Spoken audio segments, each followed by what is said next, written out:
আসসালামু আলাইকুম। সবাই কেমন আছেন? আশা করছি আল্লাহর রহমতে আপনারা সবাই ভালো আছেন, সুস্থ আছেন। আলহামদুলিল্লাহ আমরাও ভালো আছি। এই তো চলে আসছি আমার নিজের সংসারে, মানে 2 বাচ্চা নিয়ে গ্রাম থেকে ঢাকায় চলে আসছি আমার সংসারে। বাচ্চাদের নিয়ে এখন আমার এই যে দিনকাল এরকম চলে যাচ্ছে। আর এখানে হচ্ছে ছেলে সকালে উঠে খেলাধুলা করছে। আপনারা সবাই মাশাআল্লাহ বলে আমার ছেলে মেয়ের জন্য দোয়া করবেন। আমার বাচ্চারা যেন সুস্থ থাকে, আল্লাহ যেন তাদের ভালো রাখে। আপনাদের বাচ্চাদের জন্য অনেক অনেক দোয়া ও ভালোবাসা রইল। তো এই তো ওদিকে হচ্ছে আমার ছেলেটাকে ঘুম পাড়িয়ে দিয়েছি। আর এই তো এদিকে রাহিয়ার বাবা বাজার নিয়ে এসেছে। আর বাজার আসলে এখন তাড়াহুড়া করতে হয়। তাড়াহুড়া করে বাজার গুছিয়ে রান্নাবাড়া করার চেষ্টা করি, কারণ যেহেতু ছোট বাচ্চা আছে, রাহিয়া বেশিক্ষণ ওর ভাইকে নিয়ে থাকতে পারে না। তো তাড়াতাড়ি রান্না কাজ শেষ করে ছেলেটাকে সময় দিতে হয়। তো এখন ফোনে যেরকম স্পিড বাড়ায় দিই আমরা ভিডিও এডিট করার সময়, তো ঠিক সেইভাবেই স্পিড বাড়িয়ে সংসারে কাজ করতে হচ্ছে। এই হচ্ছে অবস্থা। এদিকে সব বাজার বের করে নিয়েছি। এখানে এই চিংড়ি মাছের ভিতর কিছু কোয়েল পাখির ডিম আছে, এই যে ডিমগুলি বের করে রাখতেছি। এগুলি হচ্ছে ওরা 2 ভাই বোন খাবে সিদ্ধ করে দিলে। আর এখানে সব বাজারগুলি বের করে নিব। সব গুছিয়ে নিয়ে তারপরে দুপুরে রান্না করতে হবে। আর এই যে বিড়াল তো আমার পিছু ছাড়বেই না, যেখানেই যাব বিড়াল থাকবেই। এই যে বিড়াল ঘুরঘুর করছে, এতদিন কিন্তু বাসায় কোনো বিড়ালের কোনো আনাগোনা ছিল না। আমি যেহেতু বাসায় চলে আসছি, বিড়ালও চলে আসছে সাথে, কিন্তু এই যে ছোট্ট একটা বিড়ালের বাবুও নিয়ে আসছে। এই হচ্ছে আমাদের বাসার বিড়ালের অবস্থা। বিড়াল আর আমার পিছু ছাড়বে না।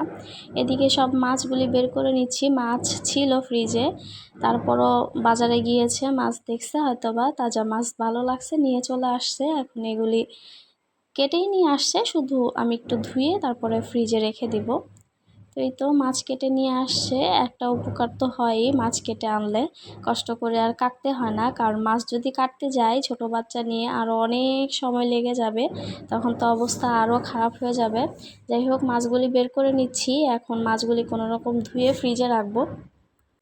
বেশ কয়েক মাস পর নিজের সংসারে ফিরে আসছি। এই তো নিজের সংসার আস্তে আস্তে করে গুছিয়ে নিচ্ছি আবার নতুন করে গুছিয়ে নেওয়া বলতে, এতদিন যেহেতু আমি ছিলাম না, তো সব কিছু অন্যরকমভাবে ছিল। এখন আমি আসছি, আমার মতো করে আমি আবার গুছিয়ে নিচ্ছি। তো এইদিকে মাছ এই যে ধুয়ে নিচ্ছি কথা বলতে বলতে। আর ওদিকে কিন্তু আমার ছেলে উঠে পড়েছে। ওর বাবা যেহেতু বাসায় আসছে, ওর বাবার সাথে ওর বড় আপুর সাথে খেলা করছে, আর আমি এদিকে আমার কাজ করে যাচ্ছি। আসলে কাজ যত চাচ্ছি তাড়াতাড়ি করি, ততই মনে হচ্ছে পিছিয়ে যাচ্ছি, কাজ আগাতে পারছি না, এরকম অবস্থা। মাছগুলি কিন্তু প্যাকেটিং করে ফেলছি, মানে পলিতে ভরে ফেলছি। এখন এই যে ফ্রিজে রেখে দিচ্ছি। রেখে আমি মুরগিটা কেটে নিব, কেটে তারপর হচ্ছে রান্না করব। দুপুরে বিরিয়ানি রান্না করব, যেহেতু আমরা বিরিয়ানি পাগল, বিরিয়ানি খুব পছন্দ করি, বিশেষ করে রাহিয়া অনেক পছন্দ করে বিরিয়ানি। তো এর জন্য বিরিয়ানি রান্না করব। ফ্রিজে সব মাছগুলি রেখে দিয়েছি। এর মাঝখানে কিন্তু কয়েকবার আমি আমার ছেলের কাছে গিয়েছি, ওকে দেখেছি, ওকে খাইয়েছি, তারপরে আবার কাজ শুরু করেছি। এখন সব কিছু আগের মতো একটু সুন্দর করে গুছিয়ে খাবো কি সুন্দরভাবে বসে আরাম করে খাবো, সেরকমটা কিন্তু হয় না। তাড়াহুড়া করেই সব কিছু করতে হয়। রাহিয়ার বাবা আগেই খেয়ে নিয়েছে, রাহিয়ারও খাওয়া হয়েছে। আর এদিকে এখন আমি খাবার নিয়ে নিচ্ছি।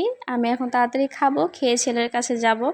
এই তো আমার ছেলে বসে বসে খেলা করছে। বসা এখনও পুরোপুরি ভালোভাবে শিখে নাই, কিছুক্ষণ পর পর পড়ে যায়। তো এই তো সব খেলনা ওকে দিয়ে রেখেছি ওর সামনে। আর বাচ্চাদের এই অবস্থা, মানে মুখে হাত যেহেতু উঠেছে, যাই পাক না কেন তাই কিন্তু মুখে দেয়।